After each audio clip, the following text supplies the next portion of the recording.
হচ্ছে মানে ওখানে চিলের পাবা। হচ্ছে যে দাঁত থাকে না, কিন্তু ওয়ালরাসের হচ্ছে ওই লম্বা লম্বা ভেরি দাঁতগুলা গুড। থাকে।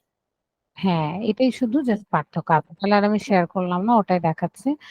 তো এই এগুলা তো এই কয়েকটা প্রাণী আর কি তুমি চিনবা, যেমন হচ্ছে আবার দেখো তুমি তুন্দ্রা অঞ্চল পড়েছো, এটাও হচ্ছে শীতের মতোই, কিন্তু এখানে তুষারপাত হবে, অত হিমবাহ বা বরফ বা এত প্রতিকূল থাকবে না, মোটামুটি প্রতিকূল থাকবে, কিন্তু সেটা মোটামুটি কিছু উদ্ভিদ বা প্রাণীর জন্য সহনশীল। তো এটার মধ্যে তোমার রেইনডিয়ার, এটা আমরা চিনি, তুমি দেখবা অনেক সময় হচ্ছে বরফের দেশে কিছু ডিয়ার পাওয়া যায় যেগুলোকে বলা হয় রেইন ডিয়ার। যেমন সবচেয়ে কমন আমরা অনেক মুভি বা কার্টুনে দেখবা সান্টা ক্লজ হচ্ছে একটা ডিয়ার দিয়ে যায়, তো সেটাও ওইটা হচ্ছে রেইন ডিয়ার। তারপরে তুমি যদি হ্যারি পটার কখনো দেখো, ওর কাছে একটা প্যাঁচা থাকতো, সেই প্যাঁচাটাকে আমরা বলি তুষার প্যাঁচা। হ্যাঁ, মানে হোয়াইট কালার বা এই এই টেম্পারেচারে বাঁচতে পারে এরকম আর কি। এরপর আসলে আমরা মরুভূমি পড়বো, মরুভূমি নিয়ে কি কি আছে। আচ্ছা, এটাকে আবার দেখো তুন্দ্রা অঞ্চলকে আবার শীতল মরুভূমি বলা হয়েছে। তো তোমার পরীক্ষায় কোয়েশ্চেন হতে পারে শীতল মরুভূমি কোন অঞ্চল, তোমার কাছে মনে হতে পারে মেরু, মেরু না কিন্তু, শীতল মরুভূমি হচ্ছে তুন্দ্রা অঞ্চল, এটা একটু খেয়াল রাখবা। এবার আসলে আমরা মরুভূমিতে চলে যাই। আর রাজ, তুমি কি শুনতে পাচ্ছ? Yes ma'am. তাহলে তুমি একটু পড়ো তো মরুভূমি নিয়ে কি বলেছে তোমাদের এখানে। মরুভূমির বৈশিষ্ট্য হচ্ছে অতি তাপমাত্রায় শুষ্কতা। এই অঞ্চলে বছরে 250 মিলিমিটারেও কম বৃষ্টিপাত হয়। এমনও কিছু এলাকা রয়েছে যেখানে কয়েক বছরের মাঝে কোনো বৃষ্টিপাত হয়নি। মরুভূমিগুলো প্রধানত উপক্রান্তীয় অঞ্চল অর্থাৎ কর্কট ক্রান্তীয় এবং মকর ক্রান্তীয় এলাকায় দেখতে পাওয়া যায়। মরুভূমি এলাকায় অন্যতম বৈশিষ্ট্য হচ্ছে শুষ্ক ও প্রতিকূল জলবায়ু, যেখানে দিনে এবং রাতে তাপমাত্রার ব্যাপক পরিবর্তন হয়। পানি এবং গাছপালার অভাবে এই অঞ্চল দিনে অত্যন্ত উষ্ণ এবং রাতে অত্যন্ত শীতল। পানির স্বল্পতার কারণে খুব কম সংখ্যক উদ্ভিদ ও প্রাণী এখানে বেঁচে থাকতে পারে। উদ্ভিদগুলোর বাইরের আবরণে মোমের মতো আস্তরণ থাকে, যা পানি শুকিয়ে যাওয়া রোধ করে এবং এদের লম্বা শিকড় অনেক গভীর থেকে পানি উত্তোলন করতে পারে। এছাড়া অতিরিক্ত প্রতিকূল পরিবেশে বিপাকীয় প্রক্রিয়া নিয়ন্ত্রণের মাধ্যমে এসব উদ্ভিদ টিকে থাকতে পারে। ক্যাকটাস, সাকুলেন্ট বা রসালো উদ্ভিদ, ক্রিওসট, বুশ, জশুয়া মরুভূমি, আয়রন উড। আইরনউড প্রভৃতি মরুভূমির প্রধান উদ্ভিদ। এখানকার প্রাণীগুলো বিশেষভাবে অভিযোজিত হয়ে মরুভূমিতে টিকে থাকার ক্ষমতা অর্জন করেছে। যেমন নিশাচর বৈশিষ্ট্য, গর্ত করে থাকার প্রবণতা, শরীরে পানি জমা রাখা এবং অল্প পানি পান করে বেঁচে থাকার সক্ষমতা ইত্যাদি। মরুভূমি প্রধান প্রাণীগুলোর মধ্যে রয়েছে উট, এটা রজাতল, বলবা। স্নেক, স্কিংটিলা, কাঁকড়া, বিছা, ফেনেক শিয়াল ইত্যাদি। আচ্ছা, এখানে আমরা অনেক কিছু পাইছি, আমি যেগুলো একটু দাগাবো বা হাইলাইট করবো এগুলো বুঝবা যে আমাদের আসলে লাগবে। তাহলে এখানে বৃষ্টিপাত হয়, কিন্তু বৃষ্টিপাতের পরিমাণ অনেক কম, কত মিলিমিটারেরও কম বৃষ্টি হয় বছরে, 250 বা টু 250 ফিফটি মিলিমিটার। হ্যাঁ, এর থেকেও কম, মানে অনেক কম বৃষ্টি হয়। তারপর আবার কি, এই এলাকাটা কোথায় আছে, কর্কট আর মকরক্রান্তির ভিতরেই পড়ছে। এখানে সমস্যা কি, দিনে আর রাতের মধ্যে তাপমাত্রার ব্যাপক পার্থক্য। যেমন বাংলাদেশের কথা চিন্তা করো, আমাদের ধরো আজকে 37 ডিগ্রি সেলসিয়াস, দিনের বেলা হয়তো রাতের বেলা হাইস্ট 36-এ নামবে, তাই না, বা 35-এ নামবে, খুব একটা পার্থক্য হয় না, কিন্তু ওদের আকাশ পাতাল পার্থক্য হয়। তুমি যদি আমাদের সবারই তো ওয়েদার অ্যাপ গুলা থাকে মোবাইলে, তুমি চাইলে দেখে নিতে পারো। যেমন তুমি ধরো মরুভূমি এলাকার দিকে যাও, মধ্যপ্রাচ্যের দেশগুলোতে যাও, ওগুলো একটু মরুভূমি এলাকা, যেমন সৌদি, এই এলাকাগুলো যদি দেখো, দুবাই, তো সেখানে তুমি দেখবা যে দিনে যে টেম্পারেচার 50-52 হয়তো উঠে যায়, রাতে আবার দেখবা অনেক কমে যায়, হ্যাঁ, 9-10-এ নেমে আসে। তো এত পার্থক্যের কারণে এখানে একটু সংখ্যা কম উদ্ভিদ আর প্রাণীর। উদ্ভিদগুলা কিভাবে তাহলে এখন দেখো শুষ্ক যেহেতু আবহাওয়া তাহলে তো উদ্ভিদের সব পানি প্রশোধনের মাধ্যমে চলে যাবে, তাই না? তো এক্ষেত্রে কি হয় উদ্ভিদের চারদিকে একটা মোমের আবরণ থাকে, হ্যাঁ? তো এই মোমের আবরণের কারণে উদ্ভিদগুলা পানি আর শুকায় দিতে দেয় না, মানে উড়ে যেতে দেয় না। আর ওদের শিকড় অনেক গভীর থাকে এবং এরা অল্প পানিতে বেঁচে থাকে। যেমন ক্যাকটাস, সাকুল্যান্ড, তোমরা সবাই সাকুল্যান্ড হয়তো দেখছো। একটু মোটা, মোটা পাতা হয়। ভিতরে অনেক টসটসা থাকে। পানি ওর ভিতরেও জমা রাখে। যখন ওর দরকার হয় ও তখন এটা ইউজ করে। তারপরে হচ্ছে মরুভূমিতে আরো কিছু প্রতিকূল পরিবেশে দেখো এটা কি লিখেছে অতিরিক্ত প্রতিকূল পরিবেশে বিপাকীয় প্রক্রিয়া নিয়ন্ত্রণের মাধ্যমে এসব উদ্ভিদ টিকে থাকতে পারে। বিপাকীয় প্রক্রিয়া বলতে কি বোঝাচ্ছে? বিপাক বলতে কি বোঝায়? যেমন আমরা যদি কখনো কোনো খাবার খাই, সেই খাবার থেকে আমরা শক্তি নিচ্ছি, নিউট্রিয়েন্টস নিচ্ছি, মানে পুষ্টি নিচ্ছি।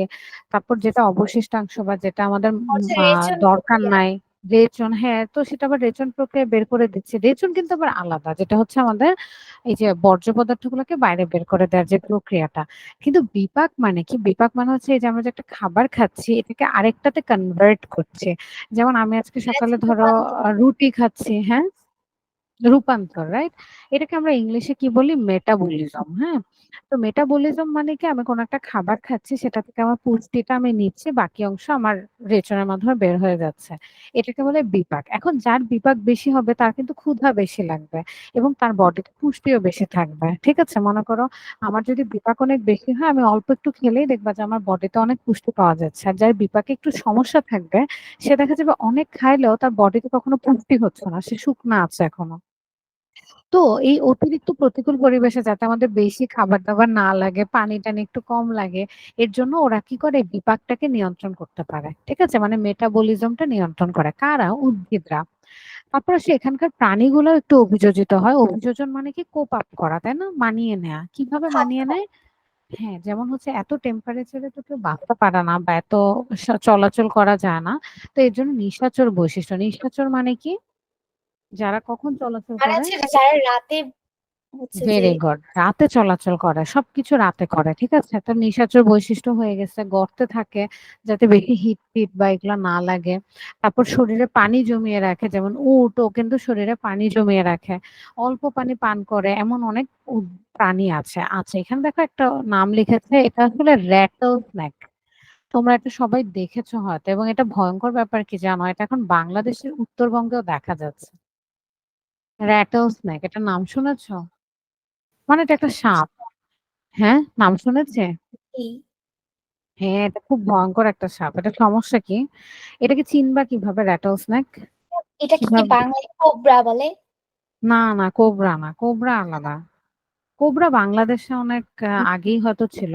র্যাটল স্নেক চেনার উপায় কি জানো? ওর হচ্ছে তোমার লেজের ওখানে একটা ঝুনঝুনির মতো আছে। ছোট বাচ্চাদেরকে তুমি খেলনার মতো একটা ঝুনঝুনি দাও না? টিং, টিং, টিং, টিং করে। ধরো জি। হাতে নিয়ে এরকম ওর লেজের মধ্যে আছে। ওর লেজটা এভাবে নাড়াইলে ঝুনঝুনির মতো শব্দ হয়। ঠিক আছে? এবং ও ভয়ংকর রকমের বিষাক্ত সাপ। এটা রিসেন্ট মেবি উত্তরবঙ্গের দিনাজপুর বা সামথিং কোনো একটা জায়গায় পাওয়া গেছে। এটা আমাদের দেশে থাকার কথা না। কারণ এটা মরুভূমিতে থাকার কথা। এটা এখানে চলে আসছে কিভাবে? এই যে ওয়েদারের কারণে হয়তো বাংলাদেশে তো আজকাল টেম্পারেচার অনেক আপ ডাউন করছে এই কারণে। আচ্ছা এরপর আসলে আমাদের বা চলে হয়তো হচ্ছে যে হুম, চোরাচালানের মাধ্যমে চলে আসছে। হ্যাঁ এটাও হতে পারে। কেউ হয়তো এটা আ আম কোনোভাবে বিক্রি করতে চাচ্ছিল বা কোনো জায়গা থেকে নিয়ে আসতে চাচ্ছিল। এভাবেও হতে পারে। এটাই হওয়ার চান্সেস এত বেশি। আচ্ছা এরপর আসে চিরহরিৎ বন। চিরহরিৎ বন হচ্ছে চিরহরিৎ। হরিৎ মানে কি বলতে পারবা? হরিৎ একটা কালার। কি কালার? মানে হচ্ছে যে সবুজ। সবুজ কালার। চিরহরিৎ মানে সবসময় সবুজ থাকে এরকম এলাকা। তাহলে চিরহরিৎ যে বনগুলা আছে এগুলা হচ্ছে ঘন বনাঞ্চল। যেগুলা সারা বছর এমনকি শুষ্ক আবহাওয়াতেও সবুজ থাকে। সাধারণত শীতকালে কি হয় গাছের সব পাতা পড়ে যায় আর সবুজ থাকে না। কিন্তু এগুলো শীতকালেও সবুজ থাকে। যেমন তুমি অ্যামাজন জঙ্গলে যাও শীতকাল বলো আর গরমকাল বলো ভয়ংকর জঙ্গল, তাই না? তো সবসময় সেখানে সবুজ থাকে ধরো। তো যে সকল এলাকার তাপমাত্রা, বৃষ্টিপাত সাধারণত একটু বেশি হয় সেসব অঞ্চলে সাধারণত বিষুবীয় এবং ক্রান্তীয় যে অঞ্চলগুলো আছে এসবে বন দেখতে পাওয়া যায়। এই বনাঞ্চলে গাছপালার ঘনমাত্রা এত বেশি থাকে যে খুব সামান্য সূর্যালোক বনের মাটি পর্যন্ত পৌঁছাতে পারে। সাধারণত এই বনের উদ্ভিদের পাতাগুলো সবুজ এবং বড় আকারের হয় যেগুলো প্রচুর সূর্যালোক শোষণ করতে পারে। এছাড়া তাহলে দেখো অনেক সূর্যালোক নিয়ে নেয়, সো এখানে টেম্পারেচারটা কিন্তু মোটামুটি আরামদায়ক। ঠিক আছে? এছাড়া এসব উদ্ভিদের মূল মাটি থেকে পানির সঙ্গে প্রচুর পুষ্টিও শোষণ করতে পারে। বিভিন্ন ভৌগোলিক অঞ্চলের মধ্যে চিরহরিৎ বনে সবচাইতে বেশি ধরনের উদ্ভিদ ও প্রাণীর প্রজাতি বসবাস করে। কারণ এটা সবচেয়ে বড় একটা কি বলে ইকোসিস্টেম।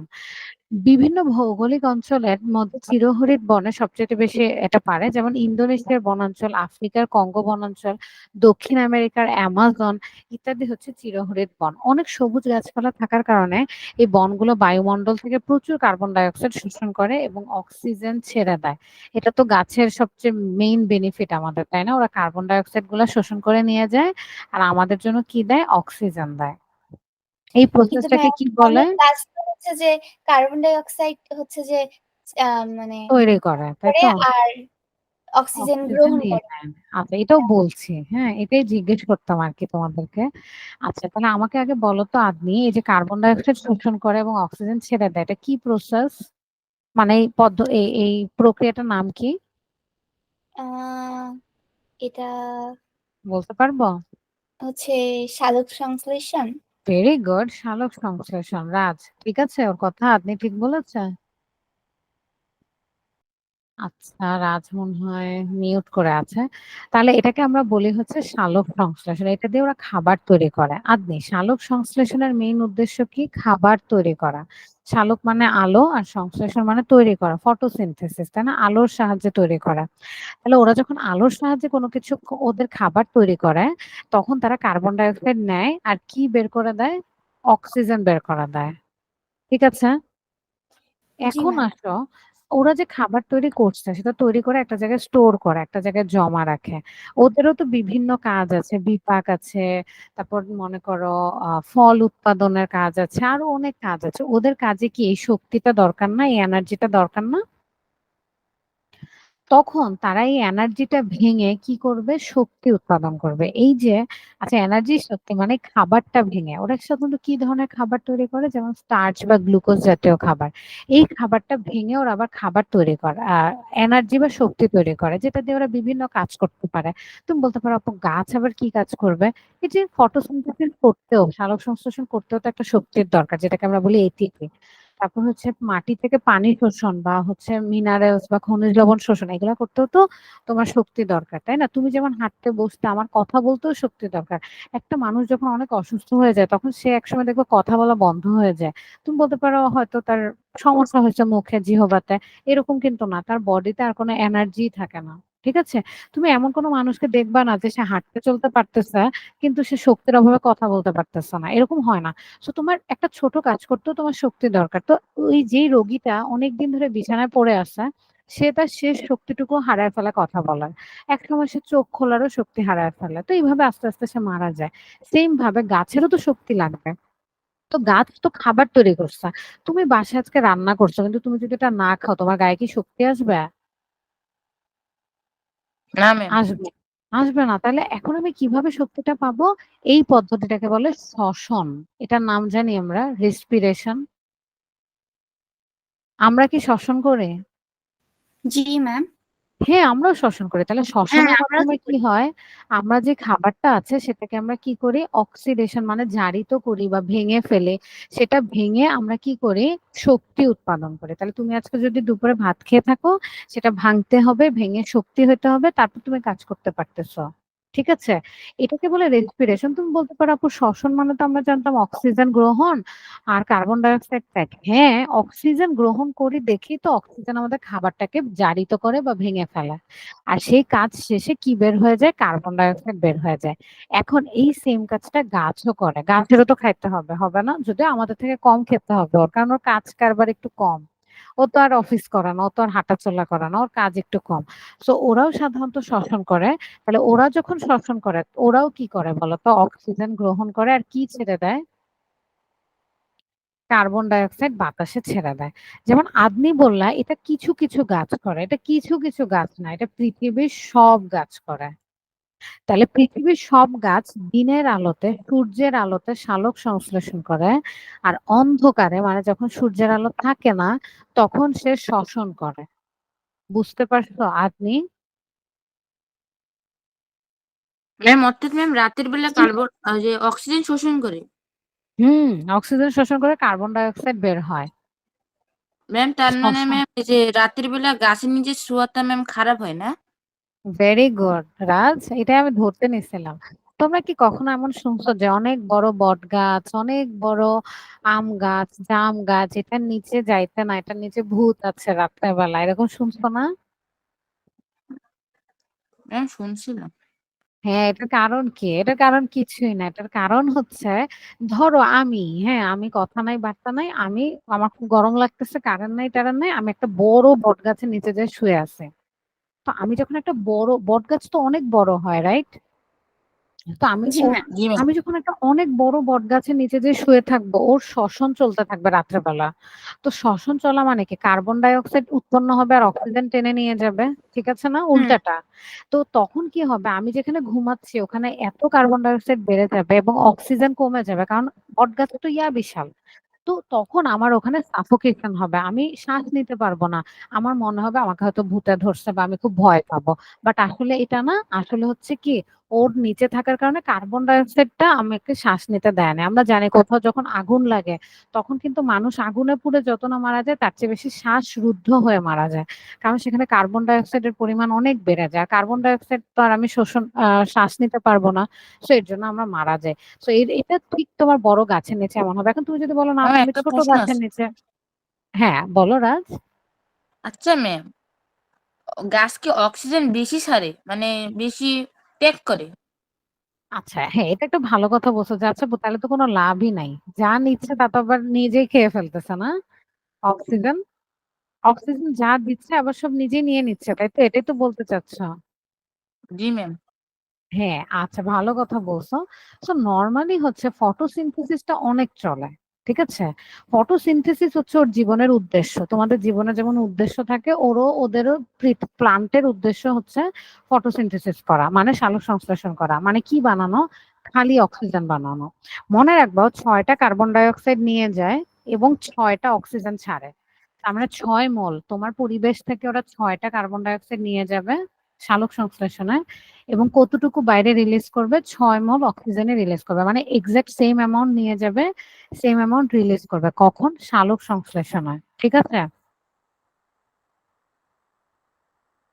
ম্যাম আর রাতে যখন ম্যাম গ্রহণ করে হ্যাঁ, হ্যাঁ, তখন? বলছে। এটাই বলছে। রেসপিরেশনে কি হয়? এক্সাক্টলি সেম হয়। ও ৬টা অক্সিজেন গ্রহণ করে এবং ৬টা কার্বন ডাই অক্সাইড বের করে ১ মোল গ্লুকোজকে ১ মোল গ্লুকোজকে জারিত করার জন্য, মানে শ্বসন করার জন্য, মানে খাবারকে শক্তি উৎপাদনের জন্য। এখন তুমি বলতে পারো, আপু তাহলে তো যাই অক্সিজেন দিচ্ছে সবই খেয়ে ফেলতেছে।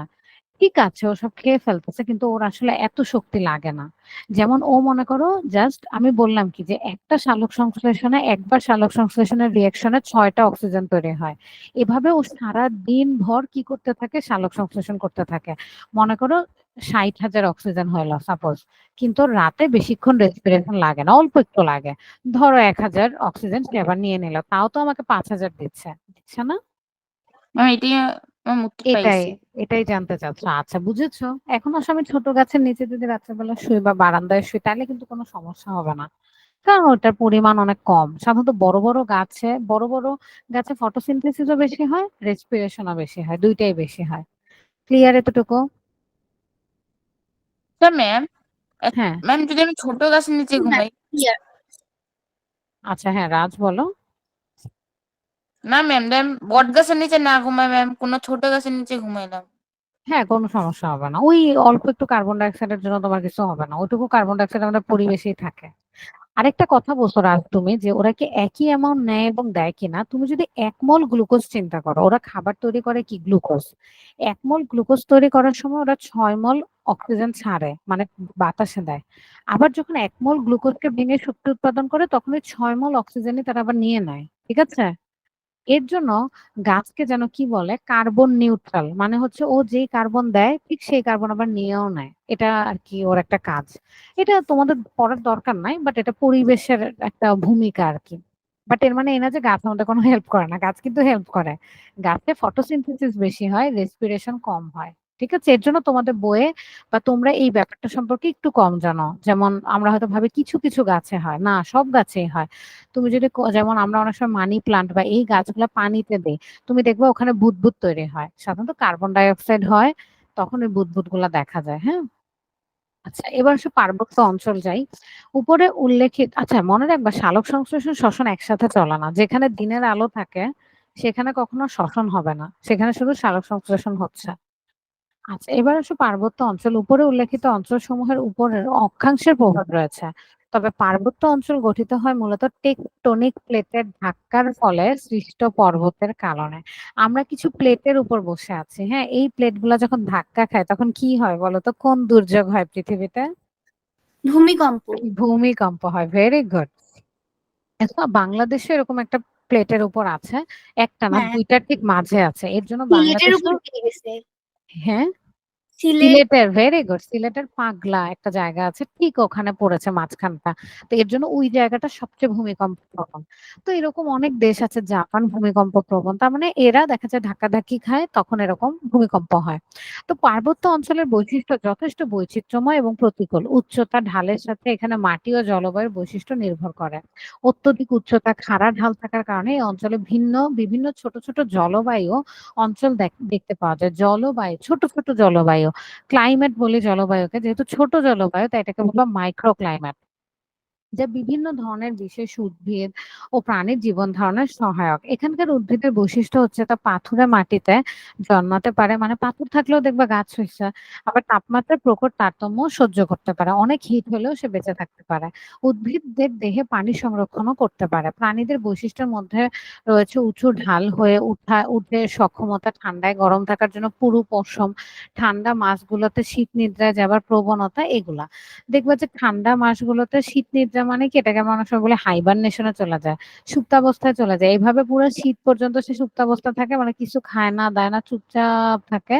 যেমন ব্যাঙ হাইবারনেশনে যায়, হ্যাঁ, তারপরেও আবার যখন গরমকাল আসে আবার ঠিক হয়।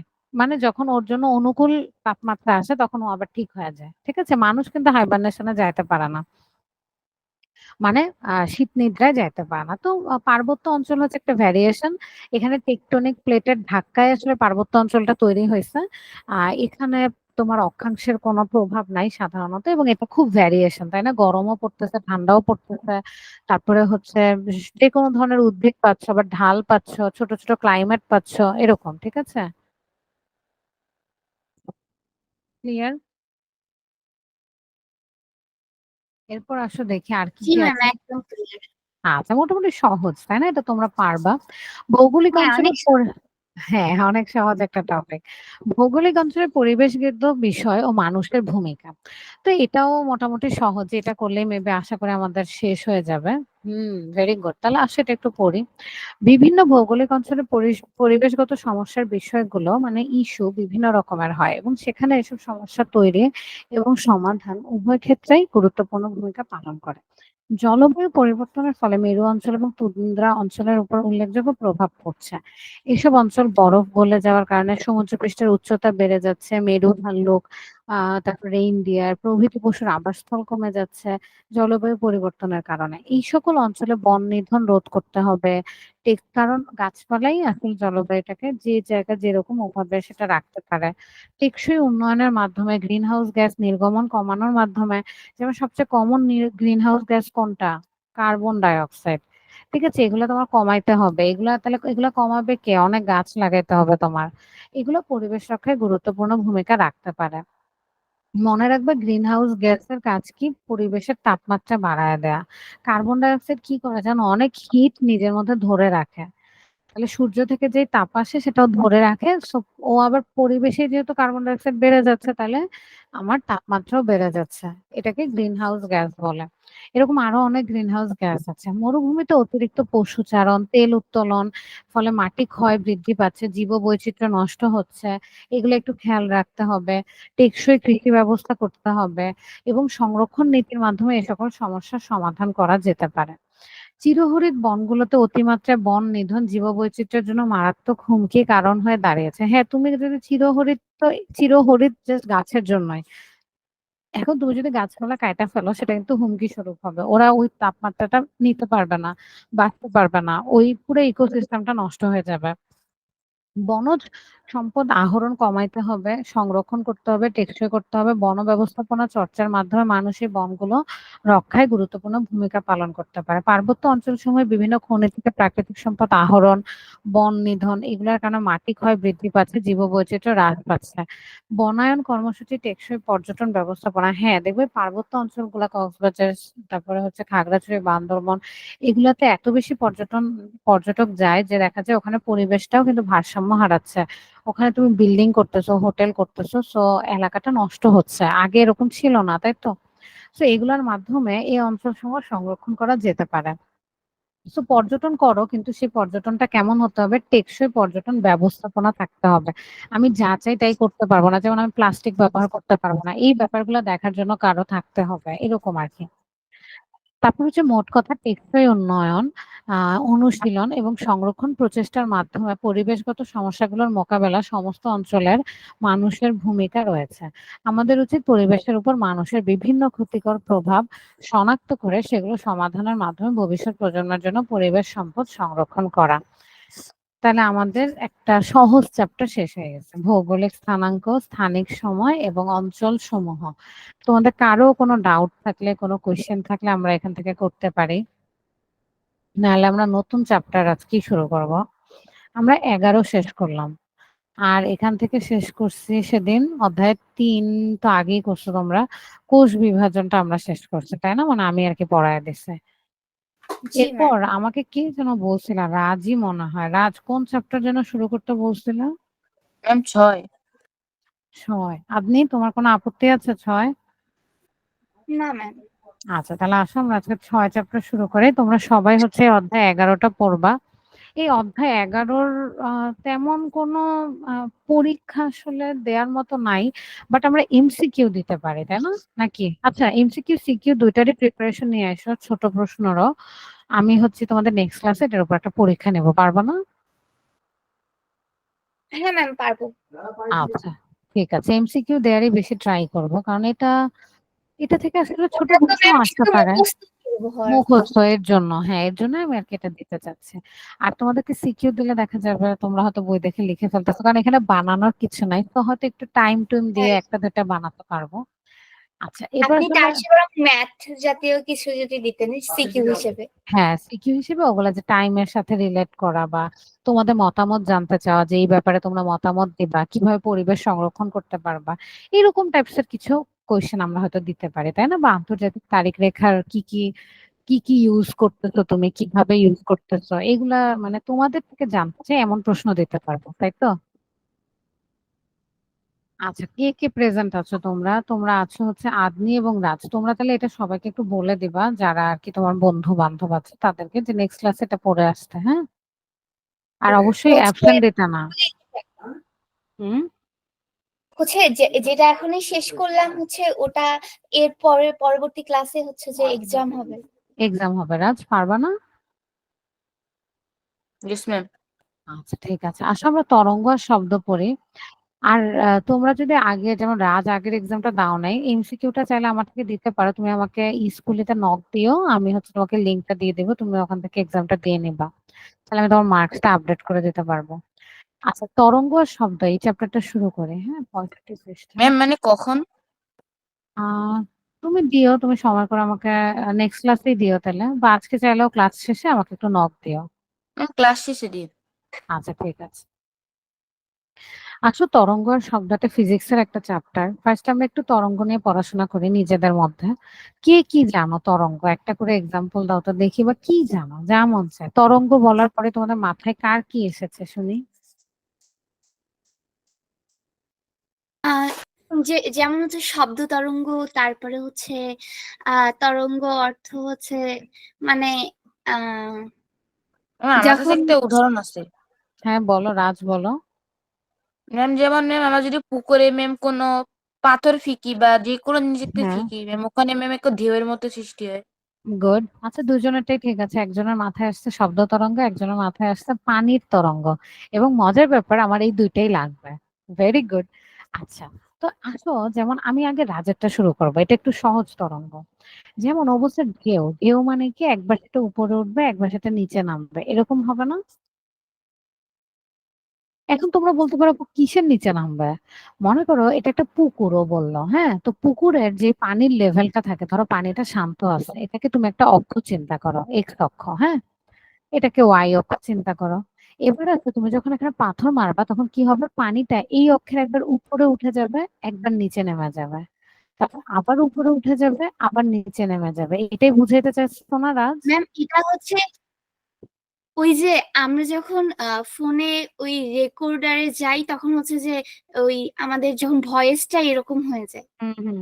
হ্যাঁ, যেমন তুমি এই যে কথা বলছো তোমার পাশে, বা আমি কথা বলছি আমার পাশেও একটা হচ্ছে, এটা কিন্তু একটু আলাদা, এটা শব্দ তরঙ্গ। মনে রাখবে, শব্দ তরঙ্গ তরঙ্গ অবশ্যই, কিন্তু তার পাথওয়েটা একটু ডিফারেন্ট। ঠিক আছে, তাহলে এটা কোন তরঙ্গ? এটাও তোমার বিভিন্ন ধরনের তরঙ্গ হতে পারে। যেমন পানির তরঙ্গ এটা হতে পারে। বা আমি রশি নেই, যদি রশির একটা মাথা তুমি শক্ত করে ধরে রাখছো, আমি আরেকটা মাথায় এভাবে ঝাঁকি দিতে, তখন এরকম একটা তরঙ্গ তৈরি হবে না? জি ইয়েস ম্যাম। ম্যাম। ঠিক আছে, তাহলে এটা একটা ধরনের তরঙ্গ। এবার সে আদনি আমাকে আবার কেমন ধরনের তরঙ্গ বললো, আদনি আবার একটু ডিফারেন্ট বলেছে। যেমন ও আবার বলছে যে এটা আমরা এখন দেখতেও পাচ্ছি, যেমন আমাদের কথা বলতেছি যখন, দেখো আমাদের পাশাটা দেখা যাচ্ছে। এটা কেমন ধরনের তরঙ্গ? মনে করো প্রথমে অনেকগুলা সংকোচন হইলো। সংকোচন মানে এই যে তরঙ্গের দাগগুলা সেগুলা খুব কাছাকাছি থাকবে, হ্যাঁ, তার একটু পরে কি হবে, প্রসারণ হবে, দাগগুলো অনেক দূরে যাবে। আবার কি হবে, সংকোচন হবে। আবার কি হবে, প্রসারণ হবে। আবার ধরো আমি একটু হুট করে জোরে কথা বললাম, অনেক উপরে হবে, এরকম হবে। তাহলে দেখো, একটা হচ্ছে অক্ষের উপরে যাবে একবার, নিচে যাবে একবার, এক ধরনের তরঙ্গ। আরেকটা তরঙ্গ হচ্ছে একবার সংকোচন হবে, একবার প্রসারণ হবে, মানে একবার হচ্ছে ওটা সংকোচন হবে, একবার বক্ররেখার একটা প্রসারণ গোল হবে। রেখা। হ্যাঁ, অনেকটা কাছাকাছি। ভেরি গুড আপনি, এটাও বলা যাবে।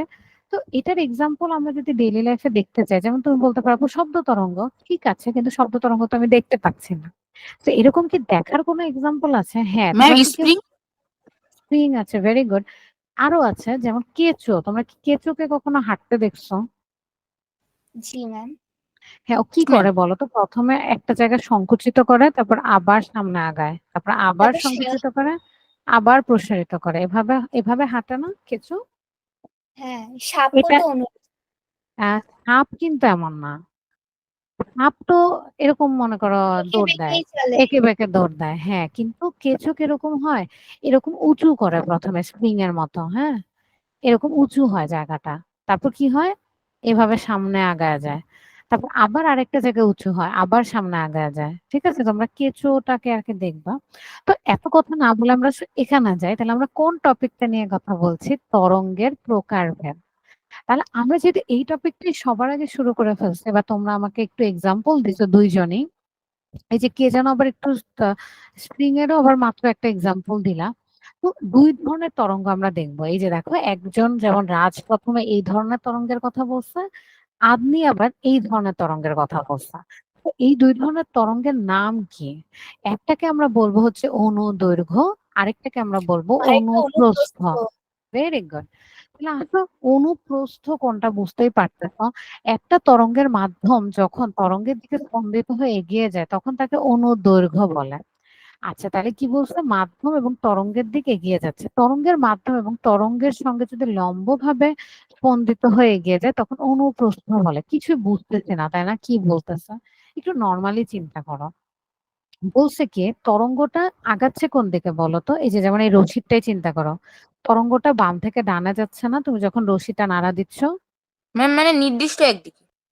হ্যাঁ, বাম থেকে ডানে যাচ্ছে, তাই তো তরঙ্গটা? জি ম্যাম। কিন্তু কম্পিত হচ্ছে কোন দিকে? উপর নিচে না? মানে কাঁপাকাঁপি করতেছে কোন দিকে? একবার উপরে, একবার নিচে, একবার উপরে, একবার নিচে। কিন্তু যাচ্ছে কোন দিকে? ডানে। কাঁপতেছে কোন দিকে? উপর নিচে। আর যাচ্ছে কোন দিকে? ডানে। এইটুকু কি বুঝছো বলো? তরঙ্গের দিক হচ্ছে এই দিকে। আর তরঙ্গের কম্পন হচ্ছে এই বরাবর। কথাটা কি ঠিক আছে?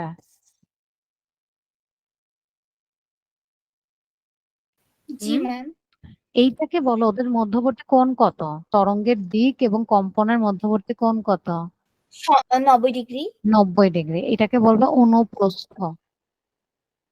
তাহলে তরঙ্গের কোণ এবং তরঙ্গের বেগ এবং তার হচ্ছে কম্পনের মধ্যবর্তী কোণ যদি লম্বভাবে থাকে, তখন সেই তরঙ্গকে অনুপ্রস্থ বা ট্রান্সভার্স তরঙ্গ বলে। দেখো, স্পন্দন বা কম্পন তার তরঙ্গের দিকের সাথে লম্বভাবে থাকবে, তাহলে অনুপ্রস্থ বা ট্রান্সভার্স। মনে থাকবে, একজন উপরে একজন ডানে, উপরে নিচে আর একজন ডানে।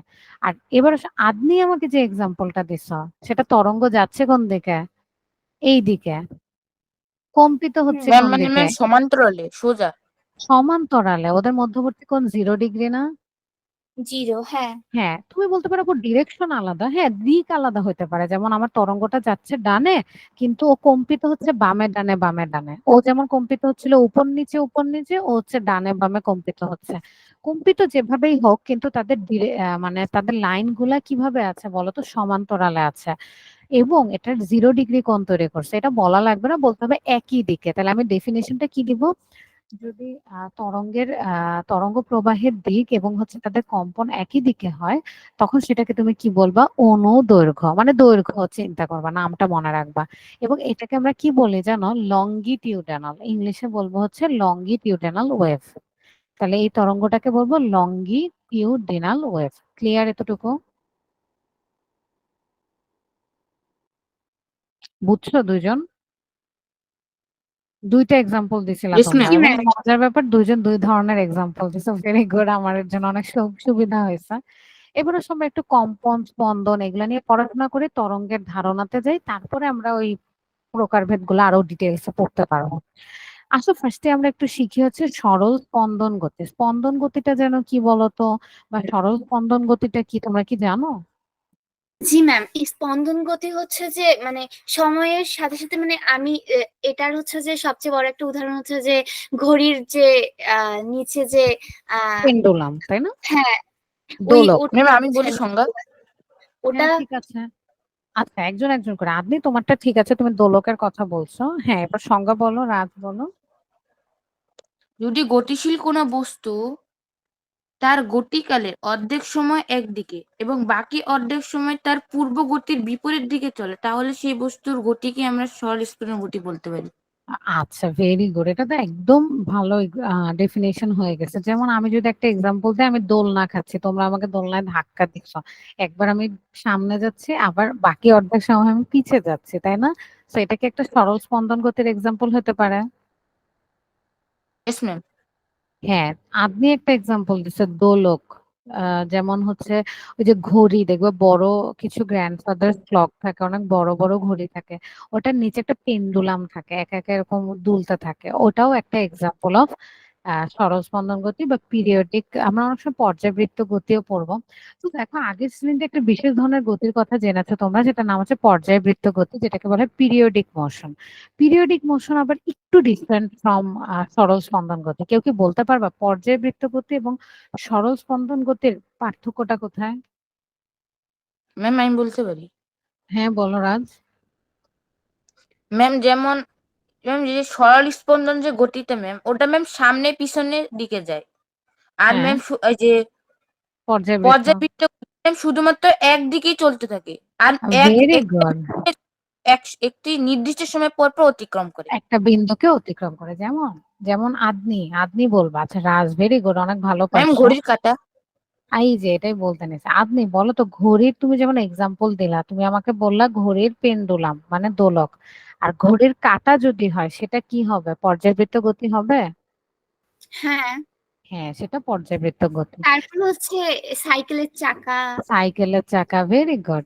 তুমি তো ভালোই জানো দেখা যায়, আমার থেকে ভালো জানো। তাহলে আসো, যেখানে গতিশীল বস্তুটি একই স্থানে বারবার ফিরে আসে, তার গতির পুনরাবৃত্তি করতে থাকে, সেটা কি পিরিয়ডিক, মানে বারবার সে এই পর্যায়বৃত্ত করতেছে, এটা কি পুনরাবৃত্তি করতেছে, এটাকে আমি পর্যায়বৃত্ত গতি বলবো।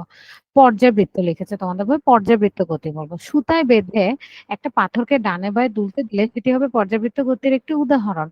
এখন তার মানে কি, সকল স্পন্দন গতি কি একটা কাইন্ড অফ পর্যায়বৃত্ত গতি, মানে পর্যায়বৃত্ত গতির একটা টাইপ হচ্ছে স্পন্দন গতি, রাইট? তোমরা কি একমত? বুঝলাম না, আরেকবার বলবে? হুম। আরেকবার বলে, যেমন দেখো এখানে কি বলছে, একটা পাথর যেখান থেকে শুরু করে আবার সেখানে বারবার ফিরে আসে, যেমন ডানে বাঁয়ে দুলতে দিলে সেটা একটা পর্যায়বৃত্ত গতির এক্সাম্পল বলছে। তার মানে কি, যদি ঘর্ষণ বা অন্য কোনো ভাবে শক্তি না ক্ষয় না হতো, তাহলে পাথরটা অনন্তকাল একইভাবে দুলতে থাকতো। এই ধরনের গতিতে পাথরটির গতির পুনরাবৃত্তি হতে থাকে, কারণ পাথরটির শক্তি ক্রমাগত বিভব শক্তি থেকে গতিশক্তি এবং গতিশক্তি থেকে বিভব। আচ্ছা, অনেক কথা বলছে। আমার প্রশ্নটা ছিল, স্পন্দন গতি বা সরল স্পন্দন গতি এটা কি ওয়ান কাইন্ড অফ, মানে এটাও কি একটা টাইপ অফ পিরিয়ডিক মোশন, মানে পর্যায়বৃত্ত গতি? ম্যাম, সকল সহস্পন্দনের গতি পর্যায়বৃত্ত গতি। ভেরি গুড, এটাই আমি জানতে চাচ্ছি। এটাও কিন্তু একটা পর্যায়বৃত্ত গতি। পার্থক্য শুধু এটাই, ও দিক পরিবর্তন করে ফেলছে, তাই না? কিন্তু ও কিন্তু একটা বিন্দুকে বারবার অতিক্রমই করতেছে। তো এটাও কিন্তু একটা পর্যায়বৃত্ত গতি। কিন্তু সকল পর্যায়বৃত্ত গতি কি সরল স্পন্দন গতি? না। যেমন ঘড়ির কাঁটা, এটা কিন্তু সরল স্পন্দন গতি না, এটা পর্যায়বৃত্ত গতি। ভেরি গুড রাজ, আপনি বুঝতে পারছো তুমি? এগুলো তোমাদের মনে হয় আগের ক্লাসেও ছিল, তাই না? জি ম্যাম। আচ্ছা, তাহলে দেখো এবার বলছে কি, ডানে বাঁয়ে যখন দুলতে দেয়, যেমন এই পাথরটার কথা চিন্তা করো, বলছে পাথরটা যেখান থেকে শুরু করে আবার সেখানে বারবার ফিরে আসে। এখানে কি হয়, ঘর্ষণ বা অন্য কোনো শক্তির চিন্তা তুমি করবা না, পাথরটা অনন্তকাল এভাবেই দুলতে থাকবে। বাট বাস্তবে তো বাতাসে ঘর্ষণ আছে বা অন্যান্য কাজ আছে, এই কারণে পাথরটা একসময় থেমে যায়। তো এখানে মেনলি কি হয়, পাথরটার শক্তি ক্রমাগত বিভব শক্তি থেকে গতিশক্তি এবং গতিশক্তি থেকে বিভব শক্তিতে রূপান্তরিত হয়। এটা কেন বলছে? আবার আমি দোলনার এক্সাম্পল দেই। তোমরা আমাকে ধরো দোলনায় দুইজনে মিলে ধাক্কা মারলা, অনেক জোরে ধাক্কা দিচ্ছ। আমি কি হবে, অনেক উপরে উঠে যাব না? ধরো আমি এখানে বসেছিলাম, তোমরা আমাকে এমন জোরে ধাক্কা দিচ্ছ আমি হয়তো এখানে উঠে গেছে। এবার বলো তো, এখানে উঠে যখন আমি নামতে নিব, তার ঠিক জাস্ট তার ইমিডিয়েট আগে আমি কি হব, ওখানে একটু স্থির হয়ে যাব না? এটা তোমরা কখনো খেয়াল করছো? Yes ma'am. জি যেমন, ম্যাম। হ্যাঁ, যেমন আমরা অনেক সময় চরকিতে উঠি, তখন দেখবা যে ঠিক উপরে যখন উঠে, যখন আবার সে ব্যাকে আসতে নাই, তখন সে একটু থাইমা যায়। এটা সবকিছুই। আবার দেখো তুমি, আবার আমি যখন এখানে আসছি, আমি আবার এদিকে চলে যাব ধাক্কা খেয়ে, এখানে এসে আমি যখন আবার ব্যাক করতে নেব, আমি আবার একটু থেমে যাব। এই যে আমি যখন থেমে যাই, আমি অনেক উঁচুতে যেয়ে থেমে গেছি না, অনেক উপরে, আমার অবস্থানের কারণে আমার মধ্যে একটা শক্তি জমা হবে এত উপরে থাকার কারণে। এই শক্তিটার নাম কি? আমি থেমে গেছি যখন, এবং আমি অনেক উঁচুতে আছি ভূমি থেকে, এই শক্তিটার নাম হচ্ছে বিভব শক্তি। তাহলে তোমার অবস্থানের কারণে তোমার মধ্যে যে শক্তি জমা হয় সেটার নাম কি? বিভব শক্তি। বিভব শক্তি। যেমন মনে করো আমি মনে করো একটা বই, হ্যাঁ, আমার কাছে একটা মোটা বই আছে, সেই বইটা আমি 4 তলা থেকে ফেলে দিলাম, কারো মাথায় পড়লো, সে অনেক ব্যথা পাবে না? Yes ma'am. হ্যাঁ, তো 4 তলায় যখন আমি উঠাইছি বইটাকে স্থির রাখছি, তখন তার মধ্যে বিভব শক্তি ছিল। আমি যখন ঠাস করে ফেলে দিছি, বিভব শক্তি কিসে রূপান্তর হয়ে গেছে? গতিশক্তিতে। গতি শক্তিতে। ক্লিয়ার?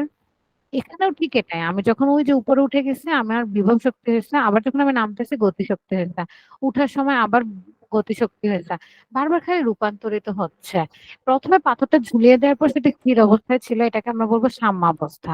সাম্যাবস্থায় পাথরটির মাঝে বিভব শক্তি, গতিশক্তি কোনটাই থাকে না। এখন পাথরটিকে টেনে যখন তুমি একটা পাশে সরিয়ে আনবা, তাহলে এখানে কোনটা সাম্যাবস্থা? মাঝেরটা, তাই তো? ইয়েস এখানে ম্যাম। কিন্তু কিছু নাই বিভব শক্তি। আমি যদি ফ্লোরে বসে থাকি, আমার কোনো বিভব শক্তি নাই, আমাকে একটু উচ্চতায় যাইতে হবে। আমি মাত্র বললাম, যেমন বইটাকে 4 তলায় উঠাইতে হবে, এরকম। তো আমার মধ্যে কোনো বিভব শক্তি, গতিশক্তি থাকবে না। এখন আমি পাথরটাকে টেনে এক পাশে এনে সরিয়ে নিলে সেটা একটু উপরে উঠে যায়, ফলে তার মধ্যে বিভব শক্তি সৃষ্টি হয়। আবার পাথরটি ছেড়ে দিয়ে সুতা দিয়ে বাঁধা, বলে সরাসরি নিচে নামতে পারে না, তাই সামনের দিকে এগিয়ে সর্বনিম্ন স্থানে পৌঁছায়। তখন বিভব শক্তি কমে যায় এবং গতিশক্তি রূপান্তরিত হতে থাকে। যখন এটি সবচেয়ে নিচে নেমে আসে মানে যে সাম্যাবস্থার অবস্থানে আসে তখন কোনো বিভব শক্তি থাকে না। পুরো শক্তিটাই গতিশক্তিতে রূপান্তরিত হওয়ার কারণে সবচেয়ে দ্রুত গতিতে যেতে থাকে। যেহেতু এখন পার্থক্যের মধ্যে গতিশক্তির সৃষ্টি হয়েছে আমরা এখন আর এই অবস্থানটাকে সাম্যাবস্থান বলতে পারবো না। সাম্যাবস্থান কখন বলে? যখন ও চুপচাপ বসে থাকে। কিন্তু তুমি আমাকে যেখান থেকে দোলনায় ধাক্কা দিছো আমি একটু পরে ওই দিক দিয়ে যাবো। কিন্তু যাওয়ার সময় আমার এখন একটা গতি আছে। সো এখন আর তুমি আমাকে সাম্যাবস্থা বলতে পারবা না মাঝের জায়গাটাকে। এই গতিশক্তির কারণে আমি এখন উল্টা পাশে চলে যাবো, তাই না? অন্য পাশে উপরে উঠতে থাকবো। ধীরে, ধীরে আমার গতিশক্তি কমতে থাকবে, স্পিড কমে যাবে এবং আমি যখন সর্বোচ্চ উচ্চতায় উঠবো আমার তখন পুরাটাই বিভব শক্তি হয়ে যাবে। আবার আমি যখন নামবো আমার পুরা বিভব শক্তি গতিশক্তিতে রূপান্তর হতে থাকবে। এইভাবে পুনরাবৃত্তি হইতে থাকবে বিভব শক্তি এবং গতিশক্তি। এই ধরনের গতিকে যার দিক পরিবর্তন হয় বিভব শক্তি গতিশক্তির মাধ্যমে এটাকে আমরা বলবো সিম্পল হারমোনিক মোশন, সরল স্পন্দন গতি। পৃথিবীতে যত ধরনের গতি আছে তাদের ভেতরে এটি সবচেয়ে গুরুত্বপূর্ণ গতি। তোমরা কি ক্লিয়ার? Yes ma'am. আদনি তুমি ক্লিয়ার? জি ম্যাম। আচ্ছা, এখানে একটা জিনিস একটু চিন্তা করো। একবার বলছে আমি যখন উপরে উঠতে থাকি আমার বিভব শক্তি জমা হয়, আমি যখন নামতে থাকি বিভব শক্তি কমতে থাকে এবং সেটা গতিশক্তিতে রূপান্তরিত হয়। একবারও কিন্তু বলে নাই গতিশক্তি তৈরি হয়। এটার কারণ কি কেউ বলতে পারবা? ম্যাম কারণ ম্যাম পৃথিবীতে শক্তির পরিমাণ নির্দিষ্ট, এটা কখনো বাড়েও না, এটা কখনো কমেও না। ভেরি গুড রাজ। রাজ তো মনে হচ্ছে ফিজিক্সে খুব খুব ইন্টারেস্ট নাকি? Yes ma'am. আচ্ছা, আপনিকে দেখা গেছে বায়োলজিতে খুব ইন্টারেস্ট দেখাচ্ছিল। তো ভালো তো, তোমাদের তো দেখা যাচ্ছে এখনই বোঝা যায় যে কার কোনটা পছন্দের সাবজেক্ট। আচ্ছা, তো এটা ও ভালো বলছে, মনে রাখবে এটাকে বলে শক্তির সাম্যতা, হ্যাঁ, বা শক্তির সংরক্ষণশীলতা নীতি। এটার মানে কি, পৃথিবীতে যেই অ্যামাউন্টের শক্তি আছে এটা আজীবন এই অ্যামাউন্টেই থাকবে। তাহলে কি হয়, শক্তি কখনো সৃষ্টিও হয় না, শক্তি কখনো ধ্বংসও হয় না। তাহলে শক্তি শুধু কি হয়, একটা রূপ থেকে আরেকটা রূপে পরিবর্তন হয়। তাহলে আমি যখন ঠিক ওই যে দোলনায় সবচেয়ে সর্বোচ্চ উচ্চতায় বসে আছি আমার মধ্যে সবটাই বিভব শক্তি, গতিশক্তি শূন্য। আমি যখন নামতেছি আমার বিভব শক্তি কমে যাচ্ছে কিন্তু কনভার্ট হচ্ছে গতিশক্তিতে। ঠিক আছে? ক্লিয়ার? কিন্তু সবসময় দুটার যোগফল সেম থাকবে। একইভাবে একটা স্প্রিং এর সঙ্গে একটা ভর যুক্ত করে সেটাকে নিচে টেনে ছেড়ে দিলে যখন সেটা উপর নিচ করতে থাকে সেটিও কিন্তু সরল স্পন্দন গতি। স্প্রিংটিকে তার সাম্যাবস্থা থেকে টেনে লম্বা করে যখন ভরটিকে ও সবচেয়ে নিচের অবস্থানে নামিয়ে আনা হয় তখন তার ভেতরে একটা বিভব শক্তির সৃষ্টি হয় টানের কারণে। তারপর ভরটাকে যখন তুমি ছেড়ে দাও তখন সেটা গতিশক্তিতে রূপান্তরিত হতে থাকে এবং আগের উদাহরণের মতো সর্বোচ্চ মানে পৌঁছালে পুরোটাই বিভব শক্তি, সাম্যাবস্থায় আসতে থাকলে স্প্রিংটি তার সাম্যাবস্থাকে প্রসারিত এবং সংকুচিত হয়। এই দুই অবস্থানেই তার ভেতর বিভব শক্তির সৃষ্টি হয়। ছবিতে দেখানো উপায়ে ভরটি বিভব শক্তি এবং গতিশক্তির মাঝে রূপান্তরিত হয়ে স্পন্দিত হতে থাকে। আচ্ছা, আমরা এই পর্যন্ত পড়ছি। এবার আসো এইটা আমরা চিত্রটা দেখবো। ঠিক আছে? এই যে সূত্রটা আছে এটা আজকে দেখবো না। এটাকে বলে পর্যায়কাল কেমনে বের করে, তাই না? এইটা আজকে দেখবো না। তো আসো আমরা আগে চিত্রটা দেখে আসি। এটা কি করছে, একটা স্প্রিং এর সাথে ভর ঝুলায় দিছে, ভরটা ঝুলায় টাইনা ধরে ছেড়ে দিছে। এটা কি হবে, সরল স্পন্দন গতি হবে না হবে না? ম্যাম হবে, কারণ ম্যাম যে ম্যাম তার পুরো সময়ের এক না, পুরো গতিকালের এক সময় এক দিকে গেছে এবং আরেক আর বাকি অর্ধেক হুম, সময় তার বিপরীত বিপরীত দিকে। পাশে গেছে। আচ্ছা, ভেরি গুড রাজ। তাহলে রাজকে একটা প্রশ্ন করে, আপনি তুমি কি বুঝতেছো? জি ম্যাম। আচ্ছা, ঠিক আছে। এখানে যদি আমি রাজ, তুমি বলছো গতির অর্ধেক সময় একদিকে বাকি অর্ধেক সময় একটা পূর্ণ চক্রে, তাই তো?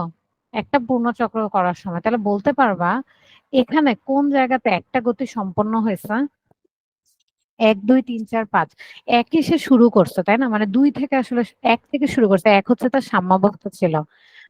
তাহলে তার একটা গতি সম্পন্ন হয়েছে কোথায়? ম্যাম চারে, চার থেকে তো বোঝা যাচ্ছে। ৪ থেকে বোঝা যাচ্ছে। আদনি ও কি ঠিক বলছে? তোমাদের কাছে কি, তোমার কাছে কি মনে হয়? জি ম্যাম। ও কি ঠিক বলছে? রাজ কি ঠিক বলেছে? ও বলেছে ৪ এ আসলে একবার গতি মানে তার একটা সাইকেল পূর্ণ হয়েছে, একটা চক্র পূর্ণ হয়েছে।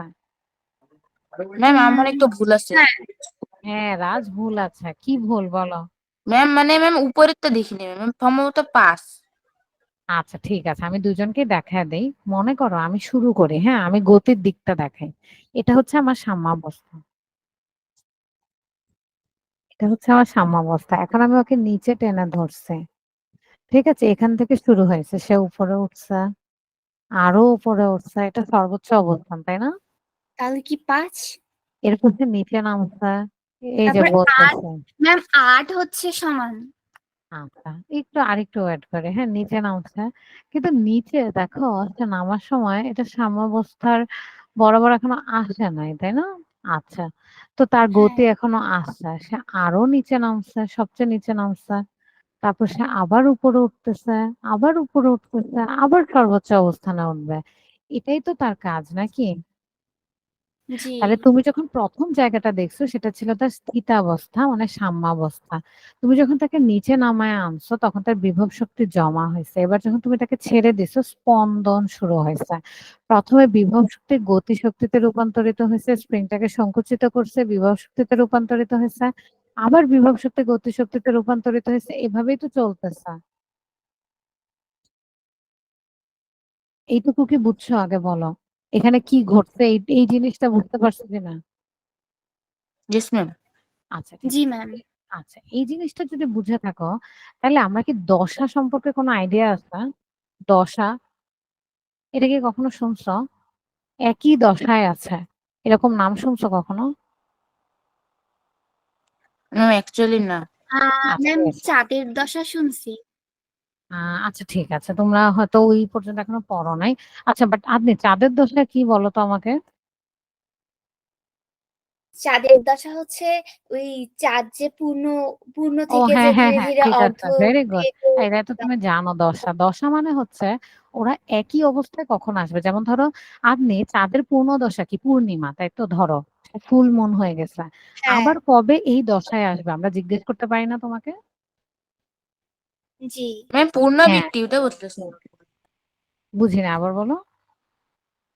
ম্যাম পুনরাবৃত্তি মানে ম্যাম একই জায়গায় আরেকবার আসে যাওয়া।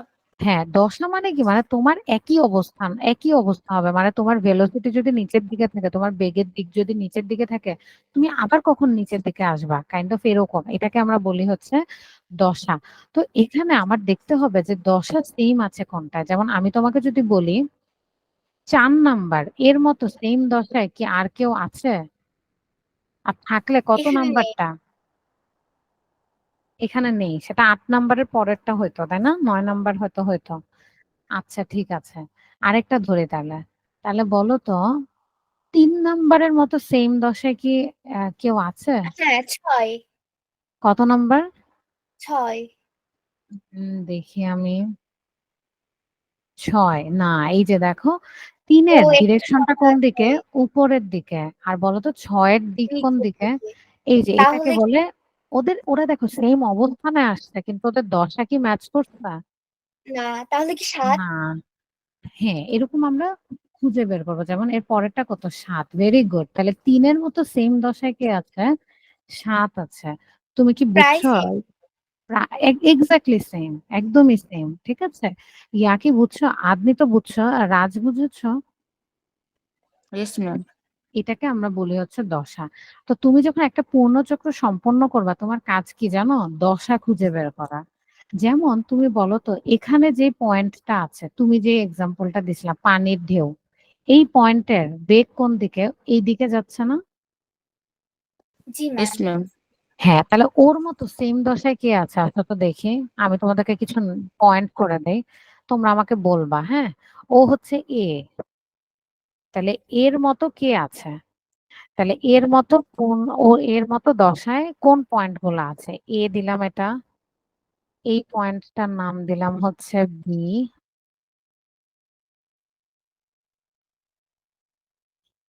তারপরে হচ্ছে এই পয়েন্টের নাম দিলাম হচ্ছে সি, এটা দিলাম ডি, এটা দিলাম ই। তাহলে তোমরা বলো তো এখানে কোনটা একই দশায় আছে, এর মতো দশায় আছে? সি, ডি এবং হচ্ছে ই। ম্যাম ই। কার? ই। আচ্ছা, তাহলে রাজ বলেছে ই। আপনি তোমার অ্যান্সার কি?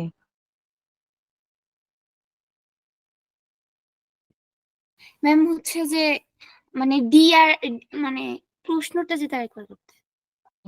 এ, এতে যে বিন্দুটা, এই বিন্দুটা যে দশায় আছে, এই দশাতে আর কে আছে এই সেম দশাতে? কে আছে? B, ah C, D, E E, এর মধ্যে সি কে আছে? C C C. আচ্ছা ঠিক আছে, তাহলে দেখো সি রাজ তারপর বলেছে। ই। আচ্ছা তাহলে রাজ বলেছে শুধু ই। রাজ তুমি কি সি কেও নিবা বলো? ম্যাম কি বুঝলাম না? তুমি কি সিটাকেও বলবা যে ও এর দশায় আছে, একই না ম্যাম, দশায় সে আছে? নিচের দিকে যাচ্ছে। Very good. এই যে দেখো আপনি, তুমি কিন্তু চিন্তা করতেছো যে ওরা একই লাইনে, কিন্তু দেখো স্থির এই বিন্দুতে নিচের দিকে যাচ্ছে, কে উপরের দিকে যাচ্ছে? একমাত্র ই যাবে আর কি। আমি আঁকি নাই কিন্তু সে উপরের দিকে যাবে। তাহলে এর মতো সেম দশায় কে আছে? ই। ই আছে। তো এরপরে যদি আমি আবার তরঙ্গ আঁকতে থাকি, মনে রাখবা এইটা একটা চক্র সম্পন্ন করছে। তাহলে এ থেকে ই একটা তরঙ্গ, ই থেকে এফ আরেকটা তরঙ্গ, মনে থাকবে? তাহলে আমার সেম দশা যখন পুনরাবৃত্তি ঘটবে, আমার একই দশা যখন আবার ফিরে আসবে, তাহলে একটা চক্র সম্পন্ন হবে। এইটুকু কি তোমরা বুঝতে পারছো? একটা চক্র ইয়েস তাহলে ম্যাম। কেমনে সম্পন্ন হবে? আচ্ছা জি এবার ম্যাম। তাহলে আসো, এবার তাহলে আসো তো এখানে দেখি, এখানে কি একটা চক্রই দেখাইছে? দেখো তো। যেমন তোমরা বলতে পারো "আপু, ওটা তো সাম্যাবস্থা, তাহলে কেমনে বুঝবো?" এখান থেকে হিসাব করো, ৩ থেকে হিসাব করো। দেখো তো চক্রটা কি আবার পুনরাবৃত্তি হচ্ছে কিনা, মানে ওর মতো সেম দশায় কেউ আছে কিনা। কার মতো? এই যে ৩ নাম্বারটার মতো। ম্যাম 7। ওই 7 নাম্বারটা। ৭ নাম্বারটা আছে, তাহলে ৩ থেকে ৭-এ একটা চক্র পূর্ণ হয়েছে। তোমরা কি ক্লিয়ার? ৮ থেকে নতুন চক্র জি। শুরু হয়েছে।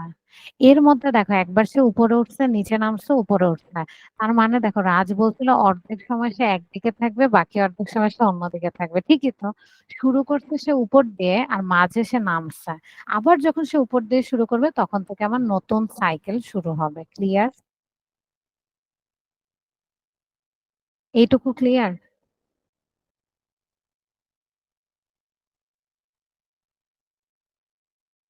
জি ম্যাম। ইয়েস আচ্ছা ম্যাম। তাহলে, আচ্ছা ঠিক আছে, তাহলে এখানে আমাকে বলো তো কোন অবস্থানে বিভব শক্তি সবচেয়ে বেশি? ম্যাম মধ্যবিন্দু, অর্থাৎ ম্যাম সাম্য অবস্থা থেকে ম্যাম। সাম্যাবস্থায় বিভব শক্তি স্থিতিশক্তি কিচ্ছু নাই, সে চুপচাপ বসে আছে। কোথায় না সবচেয়ে ম্যাম, বিভব? মানে ম্যাম মধ্য মানে ম্যাম বলতে পারি। হ্যাঁ বলো, ৪ নাম্বার বলতে চাচ্ছ? ম্যাম এটা মানে ম্যাম বলতে চাচ্ছ?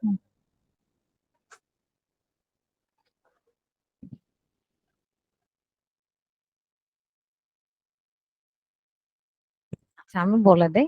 মনে রাখবে সে ৪ এ সবচেয়ে উঁচুতে উঠছে। এটাই হচ্ছে সবচেয়ে মানে সম্পূর্ণ গতিশক্তিটাই বিভব শক্তিতে রূপান্তরিত হয়েছে। এরপর যখন সে নামতেছে বিভব শক্তি কমতেছে, গতিশক্তি বাড়তেছে। তারপর এই পজিশনে এসে আবার গতিশক্তি হয়েছে। আবার গতিশক্তি উল্টা দিকে পরিবর্তন করছে। তো এভাবে তাদের মধ্যে পরিবর্তন হচ্ছে। কিন্তু এটা উপর নিচে, উপর নিচে।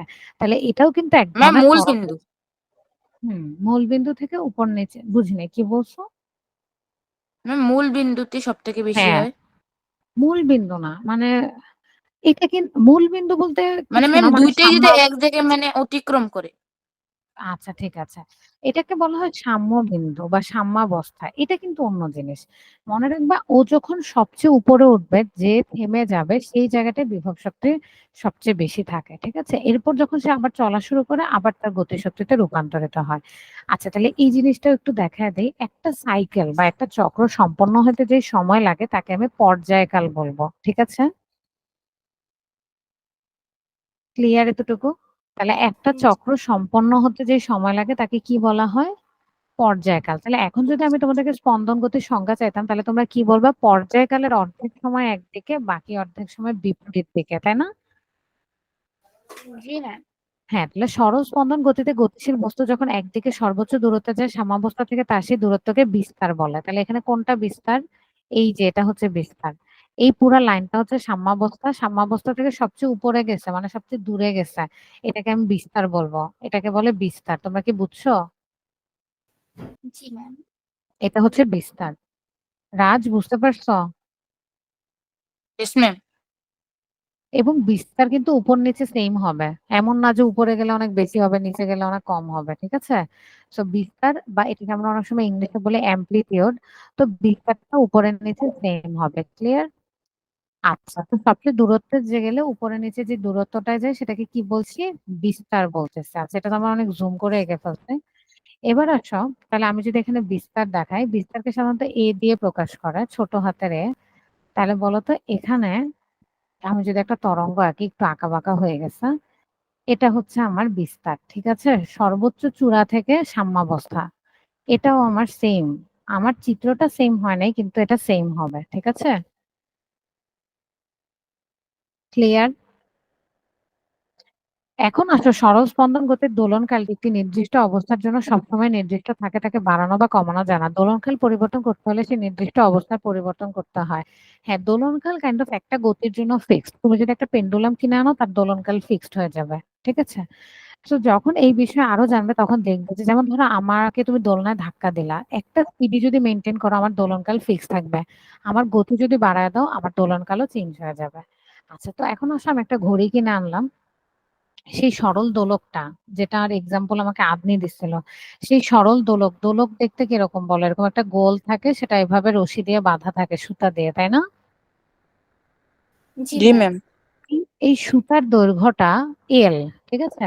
তাহলে গাণিতিকভাবে প্রমাণ করা যায় এল দৈর্ঘ্যের একটি সরল দোলক। আচ্ছা, সুতার দৈর্ঘ্য এল না, এই যে দোলকেরও কি আছে, ব্যাসার্ধ আছে না, এই পুরাটার দৈর্ঘ্য এল, ঠিক আছে? শুধু সুতা না কিন্তু, এই গোলকের ব্যাসার্ধ সহ সুতা। ক্লিয়ার? এটার দৈর্ঘ্য যদি এল হয় এবং পর্যায়কাল যদি টি হয়, তাহলে পর্যায়কালের সূত্র কি হবে? T equals to 2 pi into root over L by g. জিটা কি এখানে? গ্র্যাভিটি।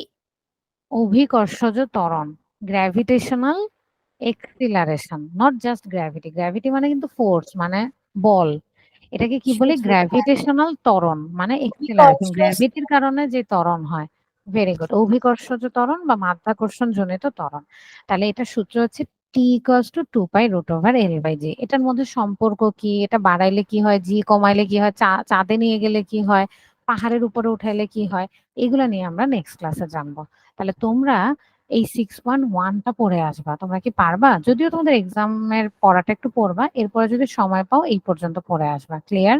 পাবাই তো, তোমাদের নেক্সট শনিবার ক্লাস, তাই না? জি ম্যাম। সায়েন্সের।